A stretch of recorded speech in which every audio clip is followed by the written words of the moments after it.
고대 그리스의 아테네나 스파르타와 같은 도시국가 중 하나인 테베에는 서로 사랑하는 연인 150상, 즉 300명으로 이루어진 그리스 최고의 전투부대 신성대가 존재했습니다.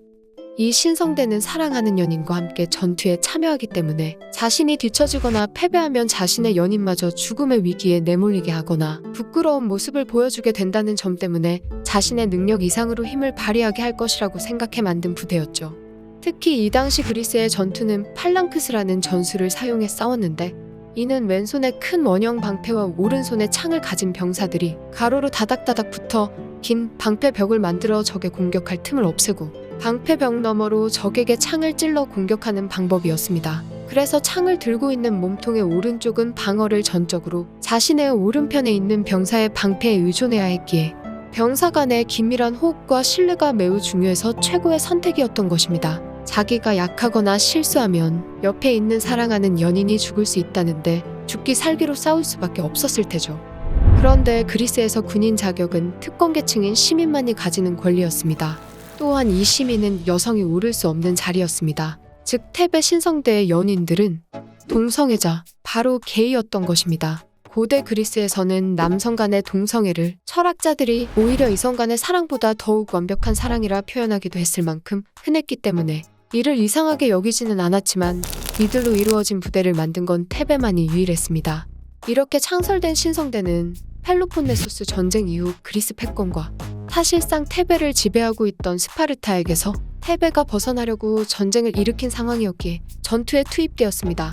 기원전 378년 스파르타와 서로 별다른 성과 없는 전투에서 무난한 대비전을 치렀고, 기원전 375년 테기라에서 벌어진 전투에서는 300명의 신성대가 1000에서 1800명 가량으로 이루어진 스파르타 군대를 상대로 승리를 거두었습니다.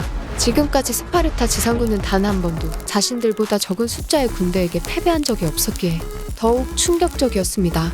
그리고 기원전 371년에는 신성대를 주축으로 한 테베군이 스파르타군 병사의 절반을 살짝 넘는 불리한 상황에도 불구하고 레옵트라에서 스파르타군을 상대로 엄청난 승리를 거뒀습니다. 이 전투에서 스파르타 국왕 클레움브루투스 1세를 사살했고, 스파르타군 12,000명 중 4,000명 이상을 죽이거나 중상을 입힌 것입니다. 이로써 신성대는 명실상부한 그리스 최고의 부대로 떠올랐고 33년 동안 패배 없이 승리만을 하며 이름을 날렸습니다. 하지만 모든 것에 끝은 있는 법이었던가요? 기원전 338년, 한때 테베에게 어린 시절 인질로 잡혀 있었던 마케도니아의 왕 필립 2세와 그의 아들이자 후에 대제국을 이뤄 대왕이라 불리게 되는 알렉산더가 침공을 해오자 아테네와 테베가 연합해 이 일을 막아내려 했습니다.